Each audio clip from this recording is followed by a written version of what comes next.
ibang bubong ng kanilang mga local church. Kaya purihin ang Panginoon sa ating oras na ito na binigay niya na tayo ay muli ma-equip at makilala natin lalo si Kristo. Ito ay very beneficial sa atin. So, ang aking itatakel ay call to worship at alam naman natin we are called out, no?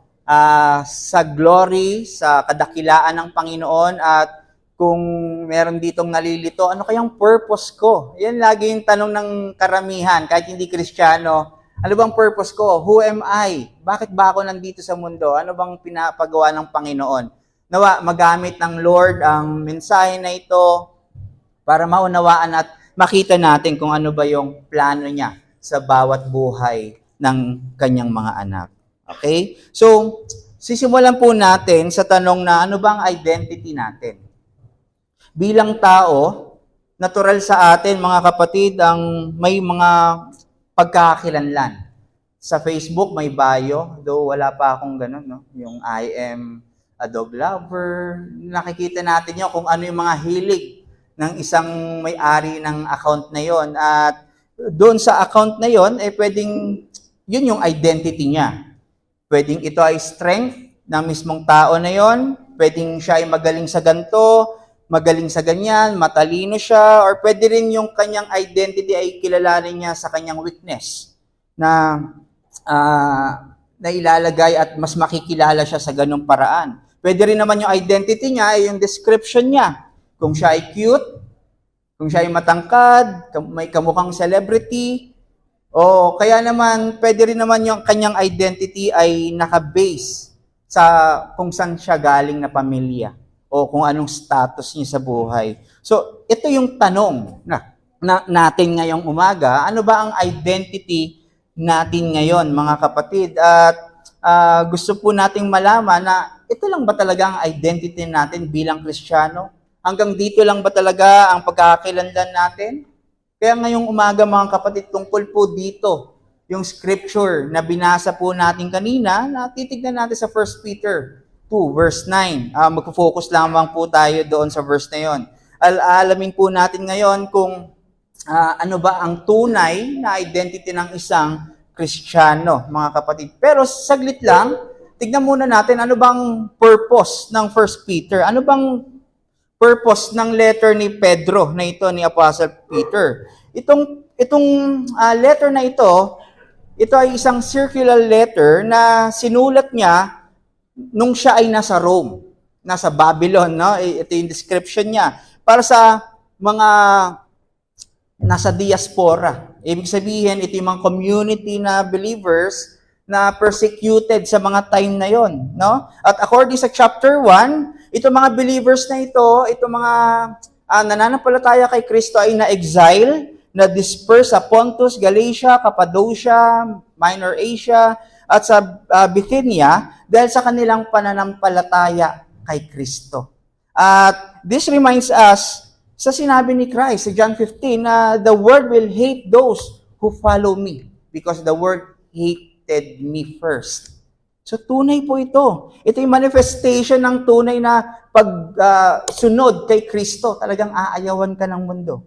So, itong letter ni Pedro na ito ay para encourage sila at i-remind na ang Christian talaga ay haharap sa persecution dahil sa kanilang pananampalataya. And gusto ko lang linawin din, itong mga Christians na kanyang kinakausap ay both mga converted Jewish at mga Gentiles. At majority dito, dahil nga probinsya ng Rome, mga Gentiles. So gusto ko lang ma-visualize natin ito, mga kapatid, bago natin mag-dive tayo sa mensahe. Si Pedro, si Apostle Peter, ay nasa Rome, na sentro ng persecution ng Kristiyano. Ayaw nila sa Kristiyano, di ba? Sa Roma. At implied dito na siya ay under persecution din dahil nagpipreach siya about kay Kristo. So may threat sa kanya, pinaparusahan siya, kinukulong siya, at anytime pwede siyang patayin. Pero he managed and he is still composed para ma-encourage ang mga Kristiyanong persecuted din noong mga time na yon. Dahil nauunawaan niya ang biyaya at habag ng Diyos. Sabi niya sa 1 Peter 1:3, Praise be to God, the Father of our Lord Jesus Christ. In His great mercy, He has given us new birth into a living hope through the resurrection of Jesus Christ from the dead. So ito yung pinanghahawakan ni Pedro, mga kapatid. Ang pag-asa niya kay Kristo, kahit pa siya ay nasa pagsubok, nasa madilim na punto ng kanyang buhay, at ito yung kanyang tinatayuan. Ang kanyang identity at purpose sa Diyos ay ang nagdadrive sa kanya para mag-persevere sa pananampalataya. Pero sino nga ba si Pedro? Naalala niyo ba si Pedro? We can say na itong si Peter na ito, na sinulat niya ito, ay version 2.0. Siya na si Peter 2.0. Bakit? Dahil dati, nung time na kasama pa nila si Kristo, si Peter ay very reckless. Si Peter ay imprudent, impulsive siya. Nakabase siya sa kanyang gagawin, nakabase siya sa kanyang emosyon, at talagang ang kanyang sinusundan ay yung kanyang salita. Pero ngayon, dito yung sinulat niya yung 1 Peter, ang nagdadala na sa kanya, nagper-persevere sa kanya ay ang salita ng Diyos. Meaning lang nito, nag-grow, nag-mature ang kanyang pananampalataya. May humility na siya. May care na siya at pag-ibig. Kumbaga, siya na ay parang si Lolo Pedro noong mga time na ito.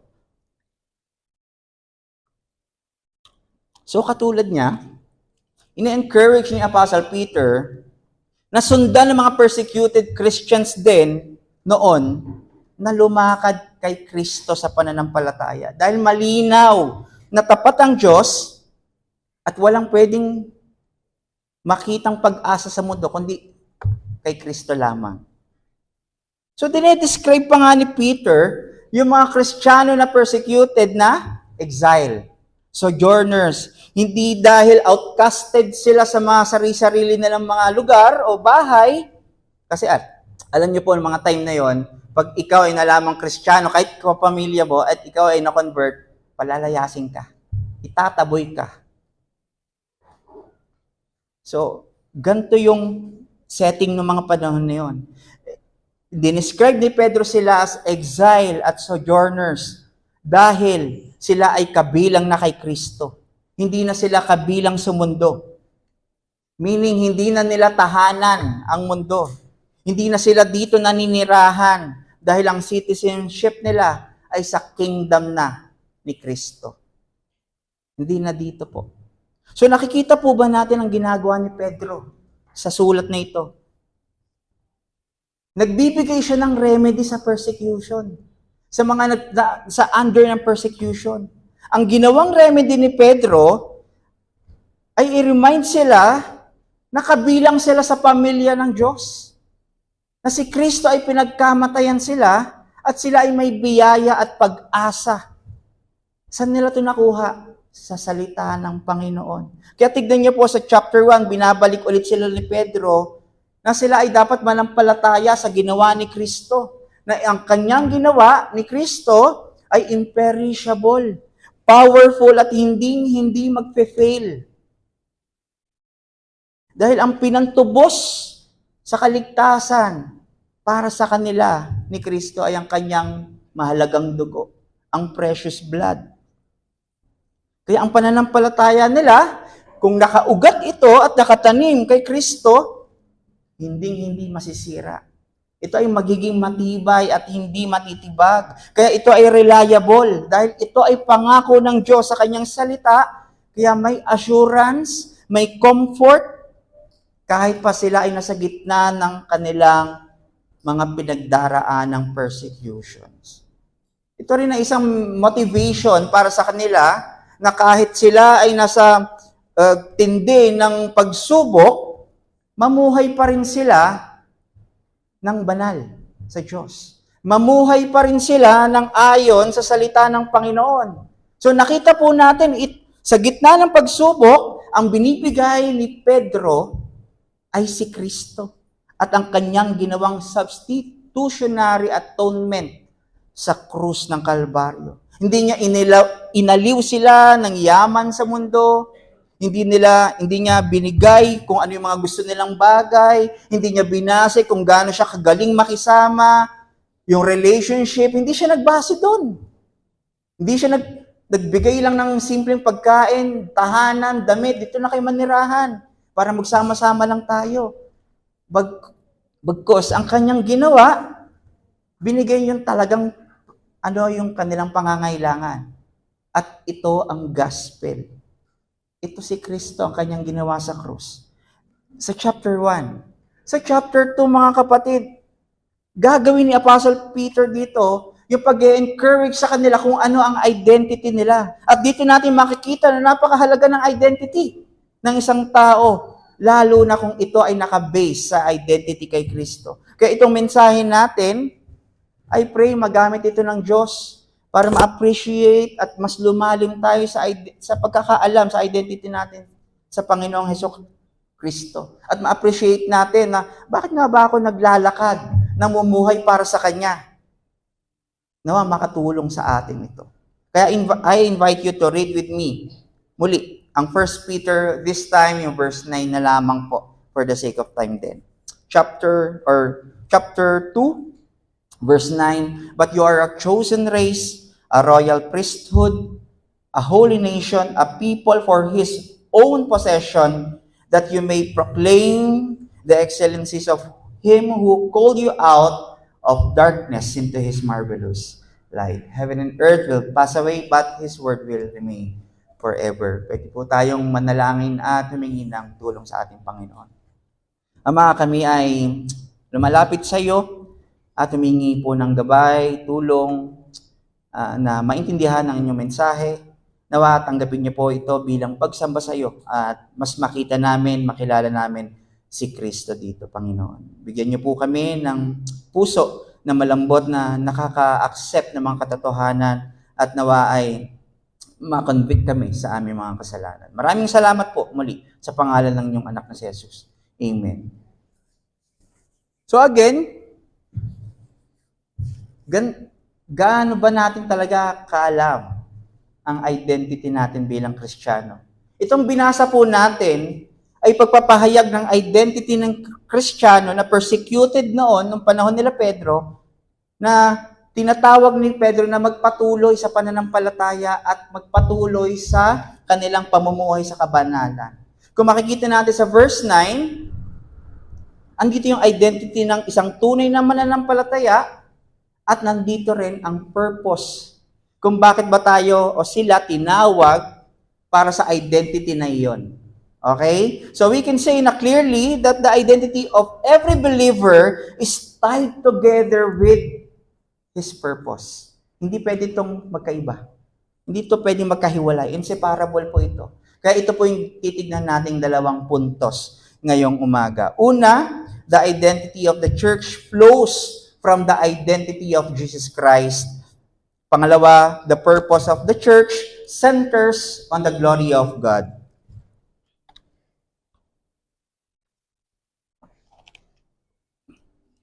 Tignan po na natin yung una. The identity of the church flows from the identity of Christ. Ang pagkakakilanlan ng isang iglesia ay nagmumula sa pagkakakilanlan ni Kristo. Verse 9a, but you are chosen race, a royal priesthood, a holy nation, a people for His own possession. So itong descriptions na ito, nakita niyo po, no? 4 na descriptions ni Pedro sa mga mananampalatayang persecuted ng mga yon, ng mga panahon na yon, ay hindi niya gawa-gawa, hindi niya invento. Ito mga description na ito, mga kapatid, alam niyo po ba, ito mismo yung binigay ng Diyos sa mga Israel all the way back sa Mount Sinai sa time ni Moses na mababasa natin sa Exodus 19:5-6.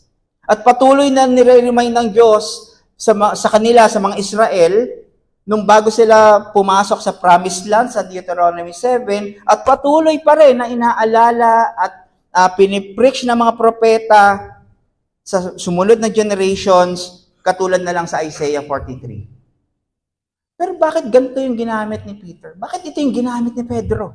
Maliwanag, sinabi ng Diyos yun sa Israel, sa Old Testament. Ang kausap ni Pedro ay ang church. Ang mga converted Christians na Hudyo at mga Hentil. Meaning lang nito, ang emphasis ni Pedro ay ang Israel at ang church ay one people of God. Isang bayan lang ito. And I want to say, yung Israel na ito yung true Israel. No? Hindi po ito lahat or nation ng Israel, pero ito yung true Israel. Mga spiritual Israel, ito yung remnant na Israel. So, itong Israel na nananampalataya sa Diyos at yung church ngayon sa New Testament, ito po ay iisang tao lamang, iisang bayan lamang ng Panginoon. Meaning lang nito, ang emphasis dito ni Pedro, kung one people of God lang ang true Israel at ang church, iisa lang din ang blessings nila. Iisa lang din ang promise nila. Maraming may view na pinalitan daw ng church ang Israel. O kaya naman, kinalimutan na daw ng Diyos ang pangako nila sa Israel na ililigtas sila. O kaya naman, may dalawang plano daw ang Diyos para sa Israel at sa church. Hindi po. Hindi po ganito ang tinuturo ng Biblia. Ang tinuturo po ng Bible ay isa lang po ang Israel at ang church. Ang tama po ay continuity, expansion. Ito yung bilang pag-fulfill sa pangako ng Diyos kay Abraham na magiging sindami ang kanyang lahi ng mga buhangin, ng mga bituin, at siya ay magiging ama ng maraming bansa. So, nakikita po natin na ito ay talagang global na expansion ng pagiging anak ng Diyos. So, ito rin sinabi ni Pablo sa Galatians 3, mga kapatid.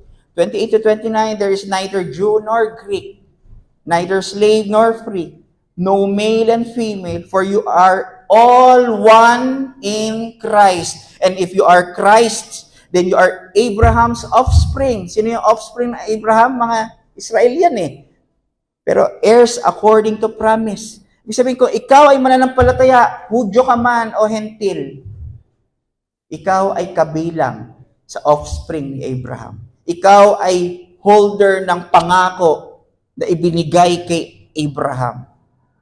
Children of promise. Wala naman sigurong Hudyo rito, no? Lahat po tayo.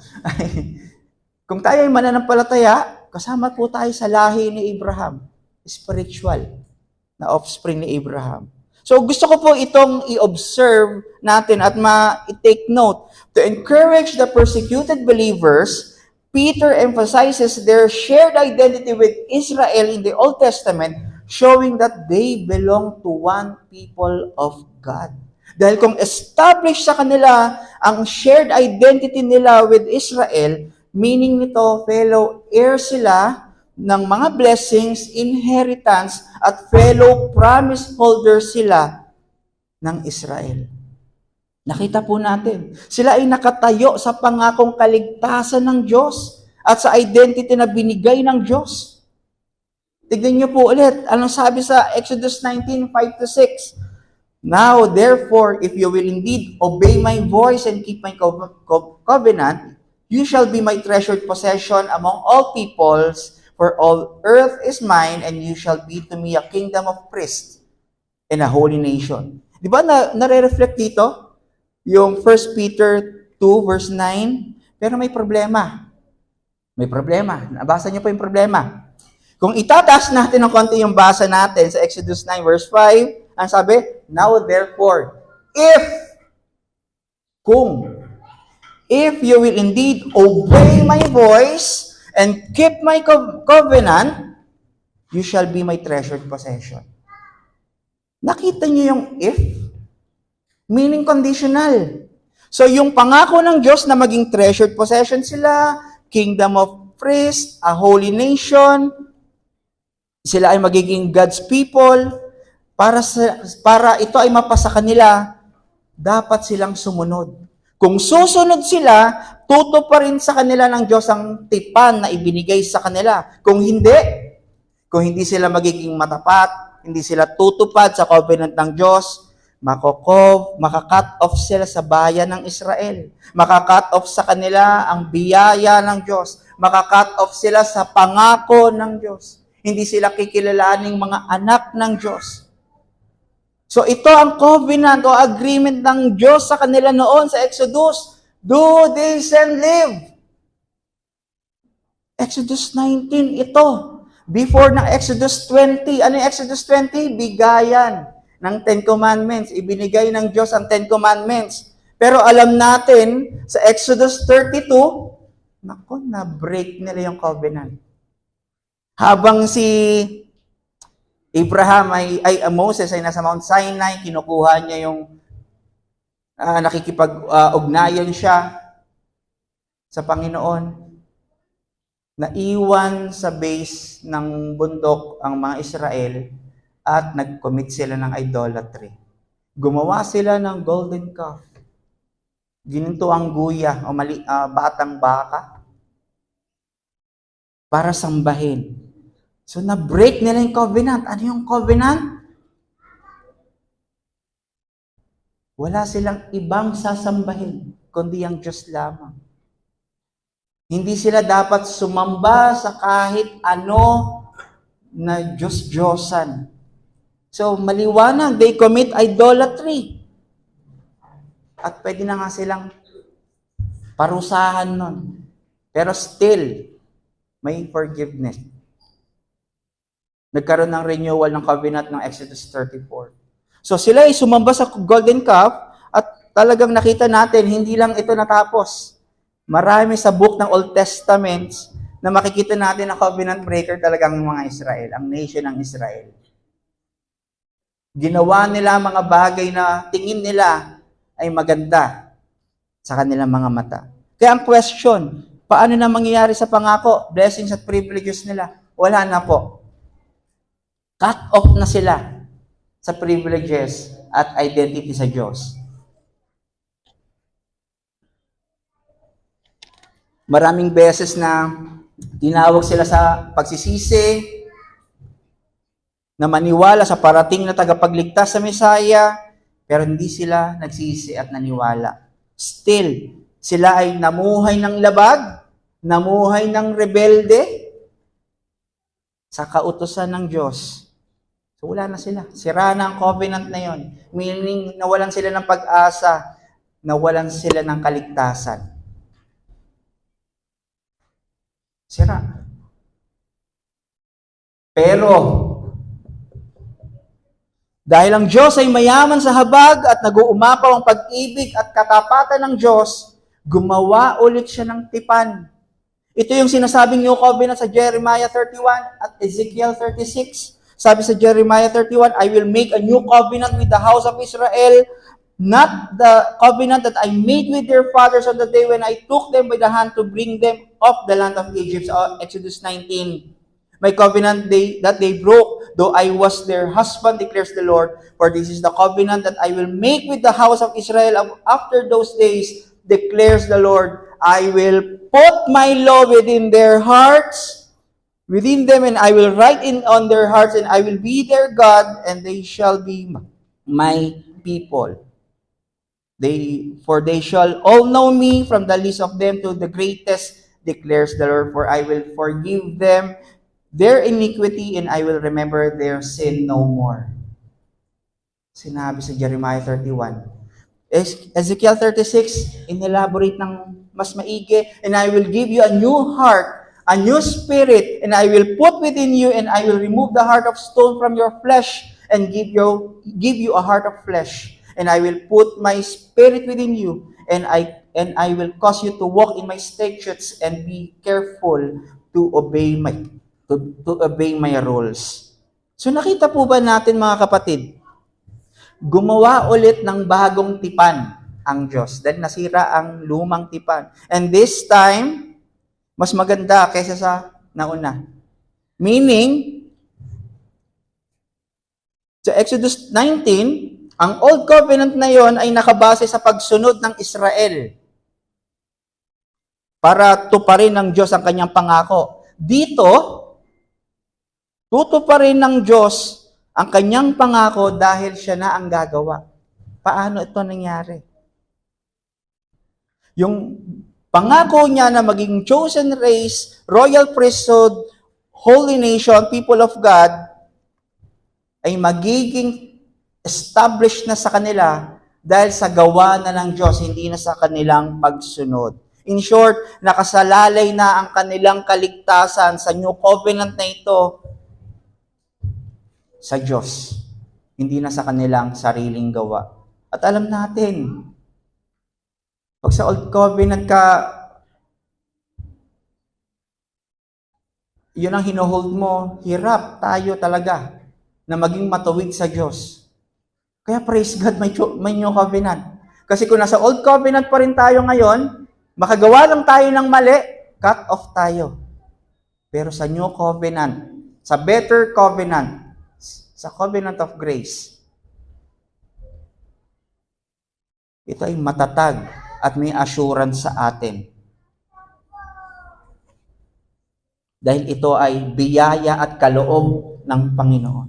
Meaning, tutuparin na ng Diyos ang kanyang pangako na maging chosen race, a royal priesthood, a holy nation, a people of God, dahil nakabase na ito sa ipapadala niyang Messiah, si Jesus Christ. Dahil ang ipapadala niyang Messiah, ito yung susunod perfectly sa kung ano yung requirements ng Diyos. Siya ay magiging alay, magiging anak, or ang kanyang anak na si Kristo ay ang tutupad at gagawa ng mga standards sa pag-uutos ng Panginoon, ng Diyos. So ang sinasabi sa atin ngayon, wala na sa balikat nino man ang kaligtasan para sila ay maging kabilang sa Diyos.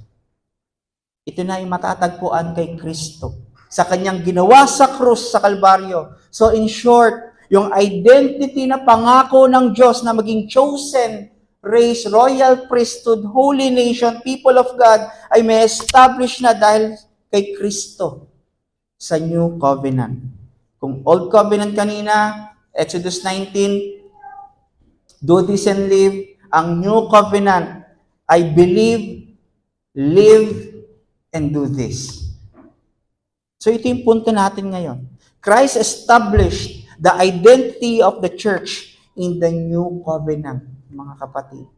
Yung identity na ito ng church, yung apat na description na ito, ang nag-establish, ang gumawa, ay si Kristo na.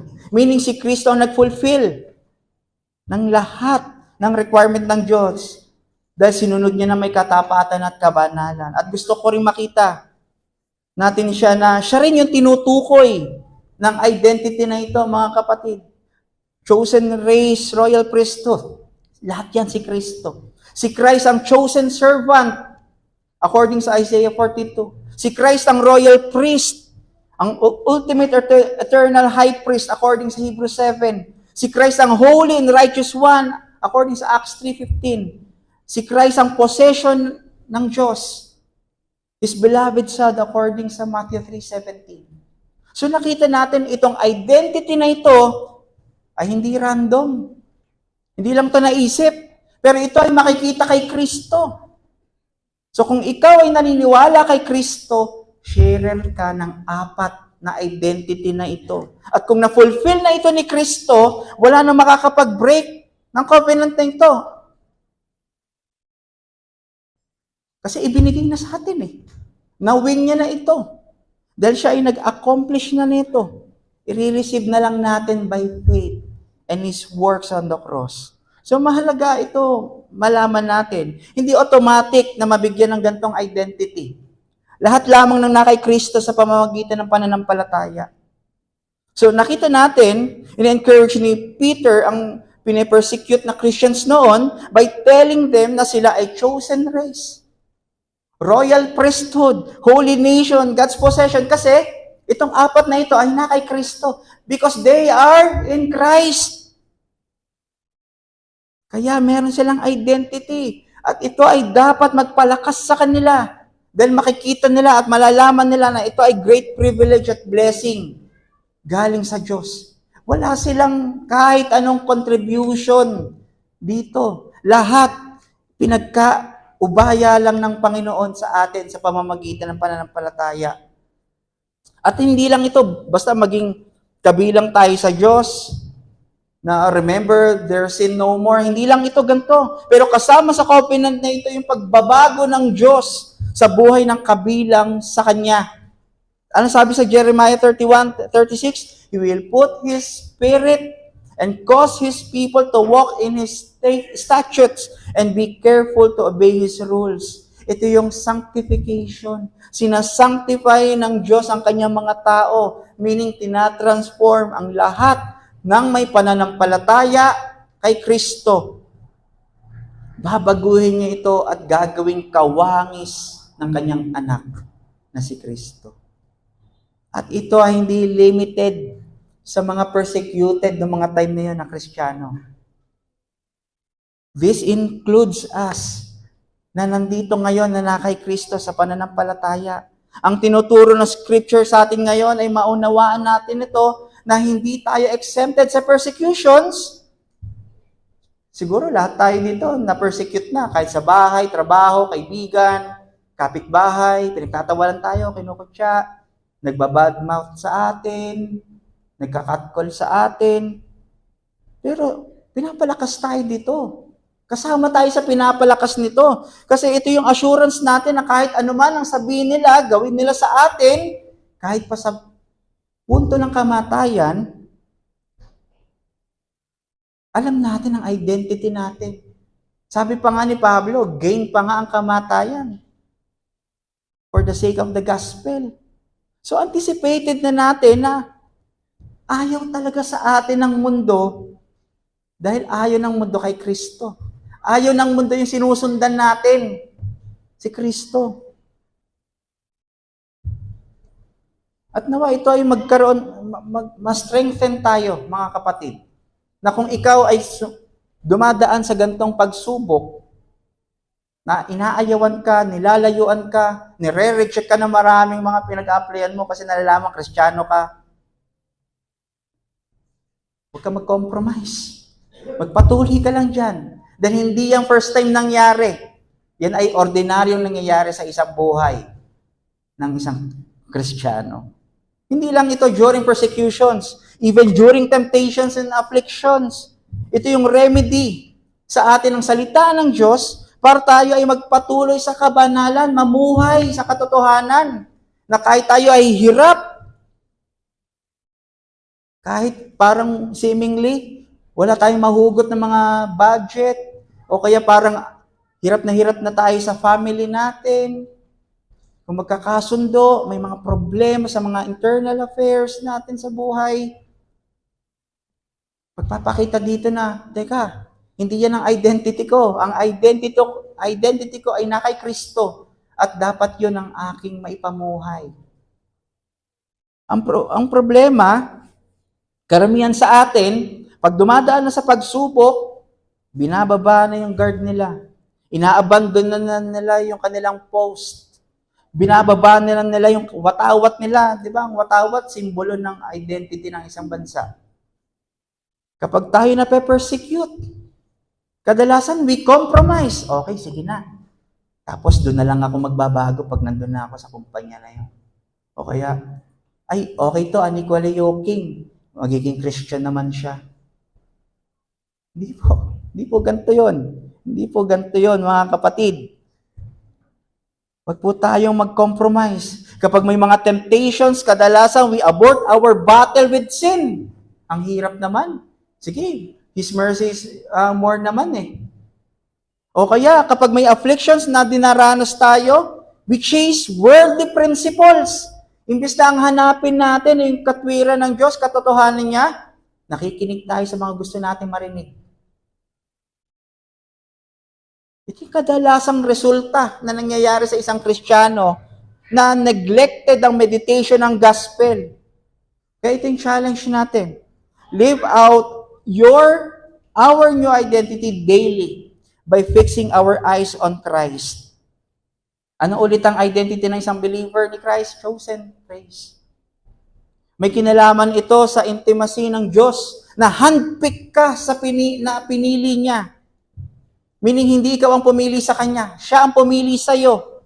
At kung ito ang lente mo sa iyong pamumuhay, This gives confidence that our salvation is secure.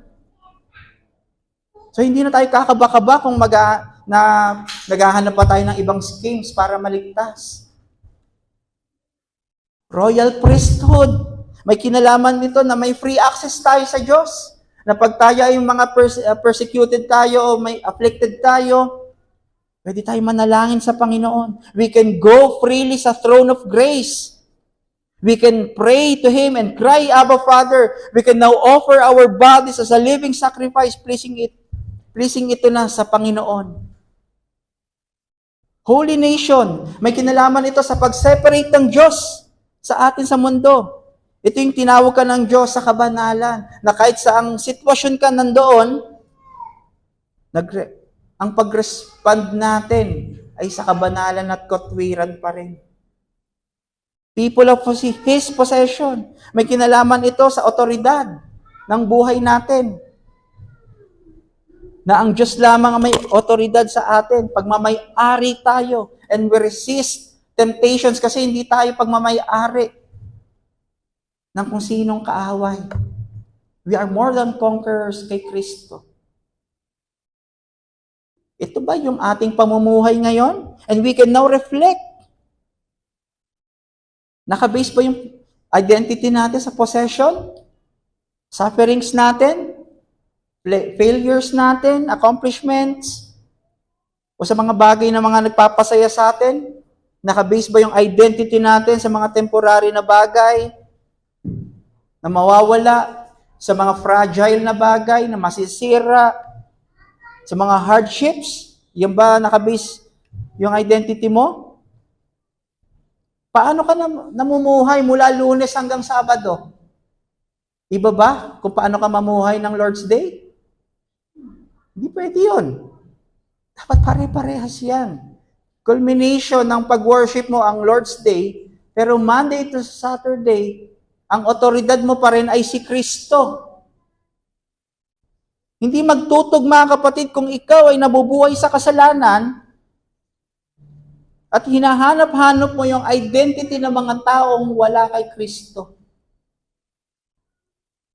Kaya as a response sa kaloob ng identity na ito, through faith, we have to behold and live out ang identity na ito at magkaroon tayo ng high value sa katwiran at seriousness sa pagpatay ng kasalanan. And if we are truly in Christ, hindi ito maging burden sa atin, pero isang enjoyment dahil we have a high perspective at high value kung nasaan man tayo ngayon kay Kristo. And as we understand ng identity na ito ay magdadala sa atin lalo sa pagsisisi at magdadala sa atin sa mas malalim at sinserong pagsamba. And this leads us to our second point.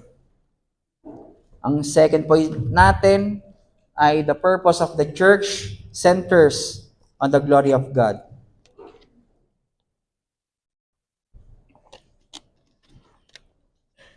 Ang layunin ng iglesia ay nakasentro sa kaluwalhatian ng Panginoon, ng Diyos. But you are a chosen race, a royal priesthood, a holy nation, a people for His own possession, that you may proclaim the excellencies of Him who called you out of darkness into His marvelous light. So kung ang sinasagot na tanong kanina ay what? Ano bang identity natin? Ngayon, ang sasagutin natin ay why.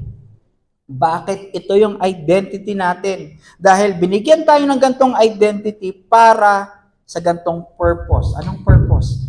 To proclaim the excellencies of God. Sa original na salin, ang excellencies ay virtue.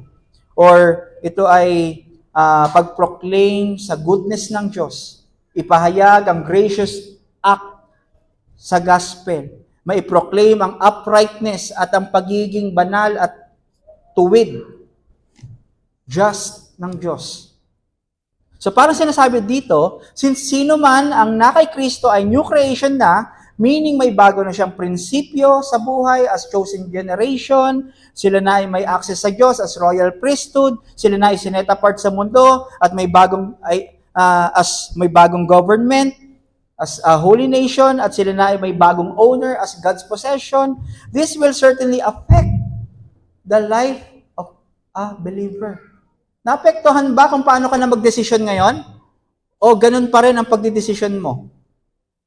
Nung hindi ka pa Kristiyano, ganun ka pa rin ba mag-isip? Ganun ka pa rin ba mamuhay? Dapat po maapektuhan ng Diyos or maapektuhan ng buhay mo ng mga identity na ito. And it is now to glorify God in your life, in all things, in all times, and in all circumstances. Kaya magme-make sense sa atin ngayon, sinasabi ni Pablo, yung 1 Corinthians 10:31, whenever we eat or drink, we do it for the glory of God. At sinabi niya sa Romans 12:1, we are to present our bodies as a living sacrifice, holy and acceptable to God, which is your spiritual worship. Meaning we are called to worship God. Hindi lang ito basta pagkanta. Hindi lang ito every Lord's Day. Pero yung pamumuhay mo ay a reasonable service sa Panginoon. Ito na yung buhay mo ngayon. May bago ka ng, new normal. May new normal ka na. So may basehan na tayo. Sa mga utos na ito, hindi lang ito. Ang hirap naman ang pinapagawa ng Diyos. May basihan tayo. Dahil tinawag kasi tayo ng Diyos sa gantong identity, sa gantong purpose, kaya ito yung identity natin ngayon. To live for Him, to enjoy Him, and to glorify Him forever. At para ma-appreciate natin ang purpose na ito, gusto ko lang i-take note ulit natin. To urge believers to live their purpose of glorifying God, Peter emphasizes that God sovereignly called them out of darkness into His marvelous light. Meaning, itong purpose na ito ay hindi natin pinlano, hindi natin to pinili, hindi natin to, ito yung gusto ko. Hindi po. Ang Diyos ang nag-design ng purpose at identity natin. Kailan ito dinesign? Before pa i-create ang mundo at ang langit. Imagine, bago pa gawin ng Diyos ang lahat ng nakikita natin, lahat ng creation, nasa isip ka na niya. Kasama ka sa plano niya, sa pag-architect niya ng buong creation. This includes you personally and corporately. Kung nasa ang church ka man ngayon, designed yan ng Panginoon noon pa. Hindi yan random na, sige, lahat na mag-group yourselves according to height. Hindi ganon. Yung kanyang wisdom, yung kanyang plano, ay very detailed, precise. So, sinong hindi mamamangha sa katotohanan na ito? Na sa una pa lang, pinili ka na para magkaroon na magandang plano sa'yo. Hindi dahil may nakita sa'yo na, si sister, si brother, itong tao na to, tatanggapin ako nito, sige, bibigyan ko siya ng magandang kinabukasan. Hindi ganon. Ang nakita niya sa atin ay wala. Kung meron man kasalanan, kaya necessary ang pagtubos. Madumi po tayo. Hindi po natin deserve na maligtas at magkaroon ng gantong purpose, pero still, napakabuti ng kanyang pasya at kalooban. Niregaluhan lang tayo. Maraming ayaw i-accept yung sovereign election. Dahil nakakayabang daw ito at pag hinuhold ng isang Kristiyano. Kakayabang yun. Pero sa totoo lang po, pag naunawaan po natin ang election, nakaka-humble. Kasi wala siyang nakitang maganda ni isa sa atin. Na para sino tayo, para tawagin niya at bigyan ng plano. Kaya instead na pride ang mangibabaw, pag nalaman natin na merong pinili ang Panginoon, mas lalo tayo manliliit. Mas lalo tayo magkukumahog sa Kanya. Dahil wala pa lang nakabase sa atin para tanggapin niya. Tinanggap niya tayo dahil sa ginawa ni Kristo sa krus. Soberano siyang pumili at ang kanyang pinagbasihan na hindi ikaw, hindi ako, ang pinagbasihan niya ay ang kanyang sarili, ang kanyang habag, grasya, pag-ibig kay Kristo. So ang Diyos ay pumili ng ililigtas at ihihiwalay sa mundo at ma-accomplish ito ng kamatayan ng kanyang anak na si Kristo sa krus. At ang purpose ng pagpili niyang ito ay para ihayag ang kanyang kadakilaan, habag at kapangyarihan. At ito yung na-accomplish ni Christ sa krus sa pamamagitan ng kanyang kamatayan. So ang punto ko lang, God has redeemed and consecrated the church through the blood of Christ to reflect His glory, mga kapatid. So we can see, hindi random ang purpose ng kamatayan ni Kristo. Hindi random yung pagkamatay niya, hindi random yung bakit kanya pinagkamatayan. Christ died not for you. Christ died not for you to be rich or for you to have goals para ma-fulfill ito, but to redeem you. Para tubusin ka sa iyong pagkakasala. Hindi para ikaw ay mawalan ng sakit. Ang sakit na dapat mong indahin, kabahan ka, ay ang kasalanan. Ang purpose natin ay to reflect and proclaim the glory of Christ. At sino itong mga ito? Lahat na nananampalataya. Lahat ng church. Kaya ito yung paraan na pag-urge ni Pedro sa kanila na magpatuloy sa pananampalataya at pamumuhay sa katwiran ng Diyos. So kung ikaw ay professing Christian ngayon, mga kapatid, tunay na nagsisisi at nanampalataya kay Kristo at sa kanyang ginawa sa krus, ito po ang purpose at identity mo. And again, gusto ko lang sabihin na itong purpose na ito ay hindi lang sa atin binigay. Originally, ito ay kay Kristo. Nung andito siya sa mundo, wala siyang naging kalooban na gawin, kundi ihayag ang glory ng Panginoon, ang excellencies ng Diyos. His food is to do His will. Kahit pa sa punto ng kamatayan niya, ang kalooban niya ay ma-exalt ang kaluwalhatian ng Diyos. Kaya marapat lang na siya ay maging tagapagligtas, maging mediator natin. Dahil walang sino man ang pwede na magligtas sa atin kundi siya lamang.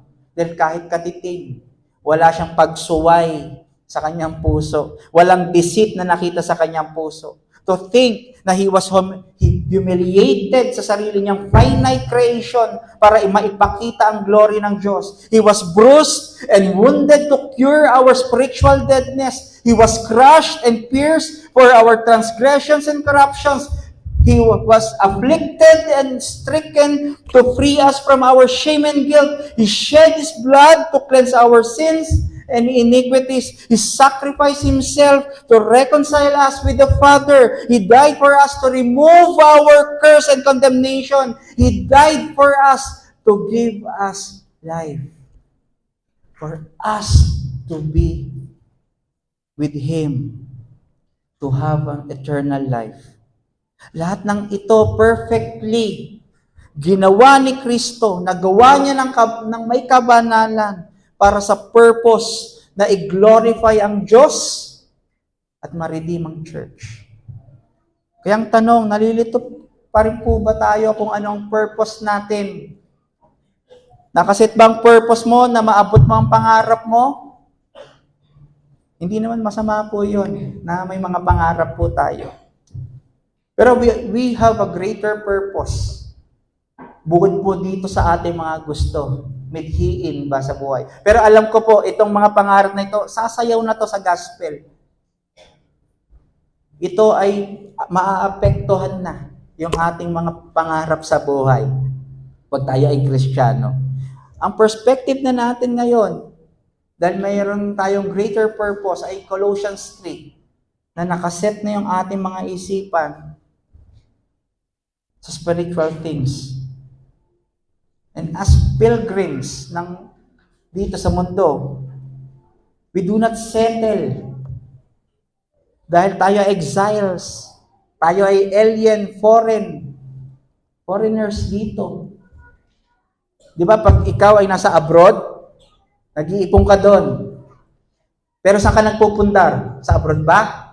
Siyempre sa Pilipinas, pinapadala mo pa rin yung sahod mo. Ganon din po tayo, wag po tayo magpundar dito sa temporal na mundo na masisira. Na naaagnas, kinakalawang, inaanay. Magpundar po tayo sa kalangitan by doing His will. Ang kanyang kalooban by obeying His word. Kaya ang challenge natin, work out your salvation or work out your God-given purpose by continually meditating on the gospel. So since binigyan na tayo ng bagong identity kay Kristo, ang purpose na natin ay bago na. Ayaw na natin mamuhay sa mga fragile, temporal, cheap na bagay na kala natin magbe-benefit tayo. Uy, may happiness doon. Ay, may benefit doon, mag-gain ako doon. Nililin po lang tayo ng kaaway. Ang ating buhay ay nawa maging pundasyon natin yung matibay at yung totoo na meron tayong beneficial sa atin. So, i-work out natin ang purpose na winork in sa atin ng Diyos through Jesus Christ. Again, winork in ito ni Kristo sa cross, ng banal na Espiritu sa atin. At kung may nagwo-work in sa loob natin, ito ay manifested sa ating buhay. Kaya work out. Hindi po ito para mag-gain ng salvation, pero meron na tayong natanggap sa loob. At kailangan nating i-practice, i-exercise, ipakita ang kaligtasan at purpose na yon. Ang church, hindi yan tinawag para i-proclaim na dapat maging mabuti kang tao, o kaya dapat maging masipag kang tao, o kaya maging maayos ang pamumuhay, makisama ka. Hindi ganun. Though, may part na ganun. Ibig sabihin, ito ay kasama sa mga challenges, pero ang sinabi, tinawag ang church para i-proclaim ang Diyos sa mundo bilang asin, ilaw ng mundong ito para ipakita ang kadakilaan ng Diyos. Paano? Ayun napapasok para maging mapagmahal. Sa ating pag-ibig, ano sabi ni Christ? Para malaman nila na ikaw ay aking disipulo. Nakita po natin, meron tayong pinanghuhugutan, may nakaugat, underlying na truth kung ba't tayo sumusunod. Bakit tayo sumasamba? Bakit ba tayo sumasamba ngayon? Oo, masaya po tayo ngayon na magkakasama. At next year, Lord willing, masusundan ulit ito.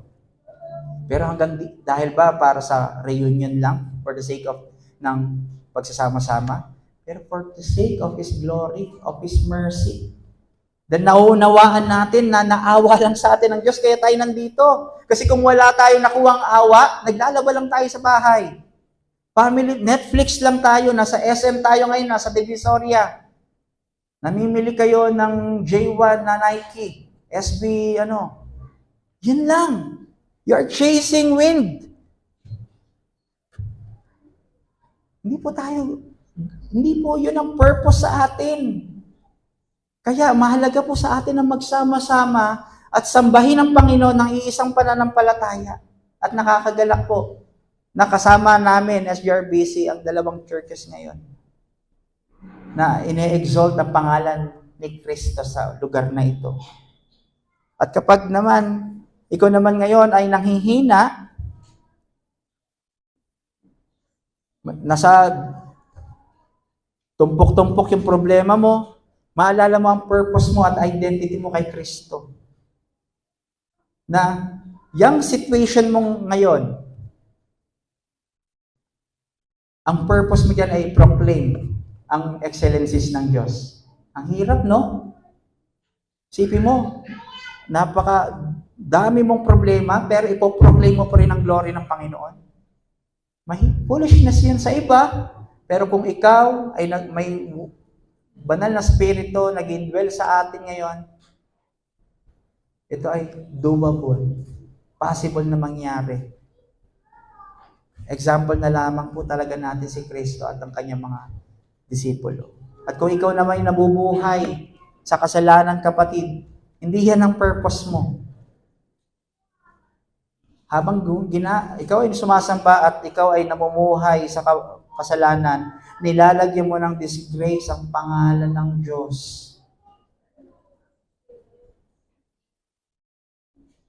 Dapat ba tumigil ka? I-exalt mo ang glories ng Panginoon ngayon. Magsisi ka. I-echo mo ang lahat ng ginawa ni Kristo sa iyong buhay. I-echo mo ang krus ng Kalbaryo sa iyong buhay. I-meditate mo yun. At sa ganung paraan, nag-glorify ang Panginoon. Huwag ka manatili dyan sa iyong pagkakasaglap sa kasalanan. Dahil hindi po yan pleasing sa Panginoon. Ang pleasing sa Kanya ay yung purpose to proclaim His glory. Kung ikaw naman ay wala sa pananampalataya pa, mga kapatid, at ikaw ay umaasa na maligtas dahil mabait ka naman, mayaman ka naman, ang parents mo ay Kristiyano naman, ikaw naman ay nagbibigay sa church, madasalin ka naman, di ka pumapalya sa pagsimba every Lord's Day. Hindi po yan nakakasave. Hindi po yan nakakaligtas. Bitawan mo yan, kapatid, at ipapahamak ka niyan. Sisirain ka niyan. Isa yan sa lies ni Satan. Na wag tignan si Kristo. Tignan mo yung sarili mo. Yun ang kasinungalingan ni Satan. Na okay na yan. Wala ka naman na-agrebyado eh.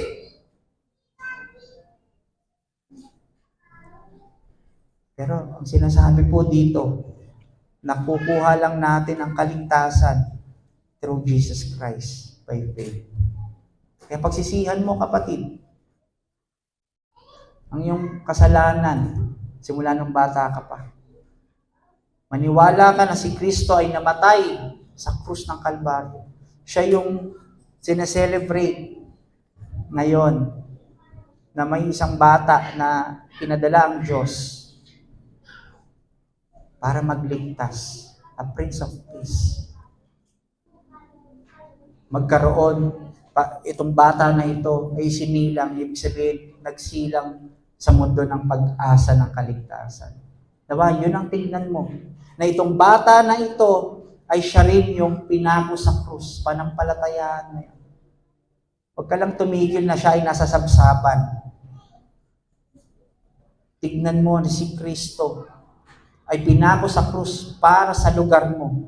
Siya ay naging substitute na dapat sa iyong parusa dahil sa iyong paglagbag sa kautusan ng Diyos, siya yung naparusahan. Inako niya ang galit ng Diyos sa kasalanan na nagawa mo. Kinuha niya yon at yon siya ay namatay sa krus. On the third day, nabuhay muli siya at nag-ascend sa Ama ngayon. Pagpapakita na kung sino man ang lalapit, mananampalataya sa Kanya, ay magkakaroon ng buhay na walang hanggan. Pero ang lahat ng magre-reject sa Kanya, lahat ng hindi mananampalataya sa Kanya, sila ay magkakaroon ng condemnation, great judgment, parusang kamatayan. Saan po tayo ngayon? Anong identity po ba natin ngayon, mga kapatid? Kay Kristo po ba? O sa ating sarili? Kay Kristo po ba? O sa ating mundo?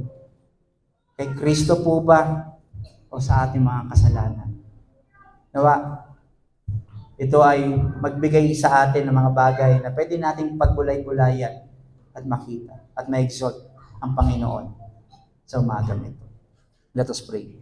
Maraming salamat, Panginoon, sa mensahe na ibinigay niyo po sa amin. Nawa ito ay mag-convict sa aming mga kasalanan. Makita namin, Panginoon, na yung aming mga kasalukuyang pamumuhay ay hindi namin dapat iangkla, isandal sa mga temporary na bagay. Nawa may pamuhay namin yung identity at purpose na ibinigay niyo po sa amin. At ito ay para sambahin ka. Sambahin ka sa isip, sambahin ka sa aming bibig, Sambahin ka sa aming mga puso. Sambahin ka sa aming mga gawa. Sambahin ka sa aming buhay. Maraming salamat, Panginoon. Dahil natututunan namin ngayon lalo na kung paano maglakad ng ayon sa iyong purpose sa amin. Mahina po kami. Lagi po kaming tumitingin sa aming sarili. Kaya nawa, i-allow mo, ibigyan mo kami enable mo kami, Panginoon, na makita namin palagi si Kristo, ma-fix yung aming mga mata sa kanyang ginawa sa krus ng Kalbaryo. At sa lahat ng mga nandito na na-convict ng kasalanan, nakita ang kadakilaan ni Kristo, at wala pa po sa iyo, Panginoon, iligtas niyo po sila, bigyan mo po sila ng pananampalataya at pagsisisi. At mga kapatid po namin naririto ngayon na na-reflect ang kanilang buhay sa salita, nawa ito ay mag-respond, Panginoon, sa katwiran at pagsisisi. Maraming salamat po. Ikaw ang ma-exalt sa oras na ito sa pangalan ng iyong anak na si Jesus. Amen.